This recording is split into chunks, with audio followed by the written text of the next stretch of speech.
예, 안녕하십니까. 오늘은 대형주를 포트폴리오에 꼭 넣어야 되는 이유에 대해서 좀 말씀을 좀 드려보고자 합니다. 많은 이제 투자자분들은 종목 선정에 종목 선택을 했을 때 대형주가 많이 제외가 되는 경우가 많이 있습니다. 특히 이제 5천만 원 미만, 특히 뭐 2, 3천만 원 정도 하시는 분들을 보면은 이 대형주가 인기가 없어요. 예, 근데 제가 추천드리는 방법은 이 3천만 원 정도에서 5천 이상 뭐 1억도 포함이 됩니다. 1억, 2억 포함됩니다. 이때 뭘 들어가시면 좋냐면은 대형주, 특히 이제 코스피 한 50 정도, 요 정도는 그 중에서 몇 개 종목들은 가져가시는 것이 제가 추천을 드리고 싶습니다. 그래서 왜 그러냐면은 고수익을 얻기 위해서 특히 3천만 원 미만을 투자하신 분들은 여러 가지 종목들을 투자를 합니다. 다행인 거는 뭐 코스피 200을 투자하면은 그나마 다행인데 뭐 코스닥에서의 코스닥 50 이상의 종목들이나 아니면은 코스피 뭐 200 밖의 종목들을 투자하는 경우가 있습니다. 그런 것들은 보통 테마주이거나 아니면 개별주인 경우가 많이 있죠. 그게 이제 안 좋다는 이야기가 아니라 어 어느 정도 이제 규모가 되게 되면은 가장 중요한 포인트는 모든 주식은 주가 지수의 눈치를 볼 수밖에 없습니다. 이 주가 지수가 흐르는 대로 가게 되는데 모든 전략에서 우리가 싸게 사서 비싸게 파는 전략을 취한다고 했을 때 주가 지수가 쌀 때 사고요. 주가 지수가 비쌀 때 팔아야 되는 거거든요. 근데 이 주가 지수가 싸다는 얘기는요. 결국에는 주가 지수를 측정하는 코스피 200 종목 안에서의 종목들이 싸다는 얘기예요.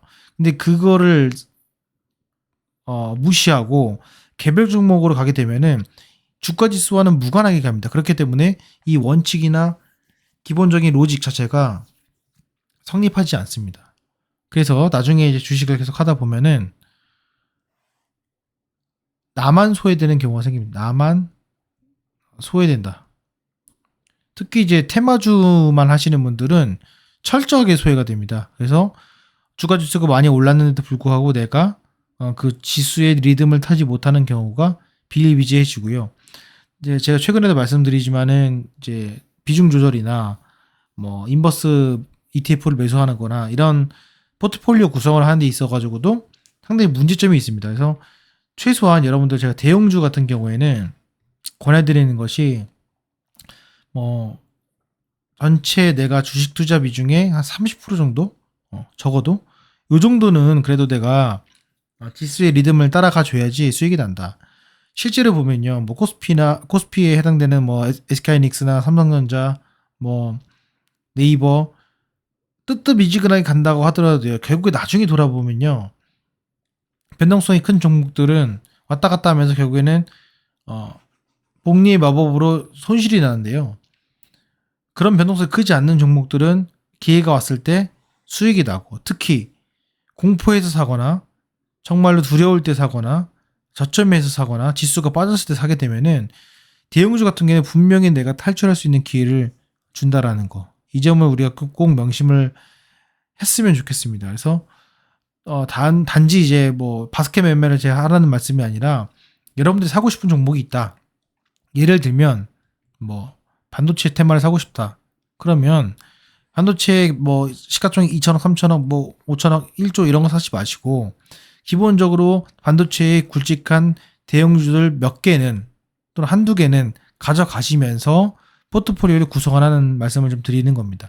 만약에 내 반도체 포트폴리오를 전체 포트폴리오의 30%를 한다. 그 30% 안에서의 뭐예요?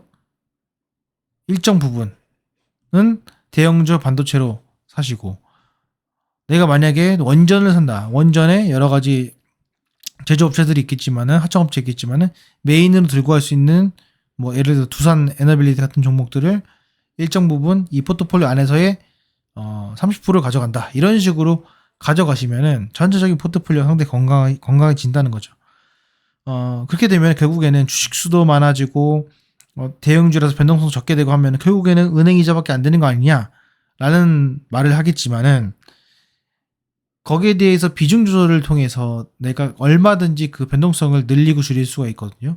그런데 그렇지 않고 어느 정도 대형주를 하지 않은 상태에서 이렇게 잡주만 또는 테마주만 하게 되면은 그 포트폴리오 구성 자체를 변화시킬 수가 없습니다. 그러니까 이 점을 여러분들 꼭 명심하셔가지고 구성하실 때 꼭 참조를 했으면 좋겠고, 이거의 중요한 포인트는 뭐냐면은 요 방식대로 내가 했을 때 추가적으로 내가 근로소득을 불입할 수 있는 어떤 그 근거와 힘과 자신감이 생기고요.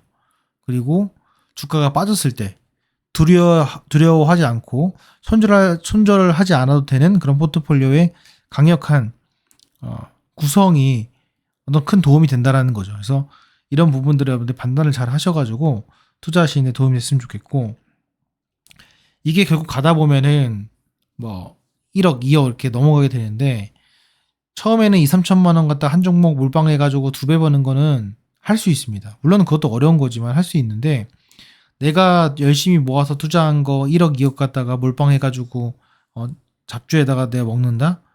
그러면 절대로 여러분들 대형주 절대 안 합니다. 그렇게 되면은 나중에 흐르다 보면 5년이 지나고 10년이 지나 보면은 결국 나는 주식판에서 떠나지 못하면서 계속해서 단타만 먹게 되고, 그러다 보면서 계좌가 녹는 그런 현상을 볼 수가 있어요. 그러다 보면은 또 예전에 금액이 생각나니까 마통도 땡기고 신용도 하게 되고, 그러면서 몰락의 길을 접어가는 것이 이 주식 시장의 투자판이 아니라 도박판이 된다라는 걸 다시 한번 말씀드리면서 꼭 참고해서 투자하시길 바라겠습니다.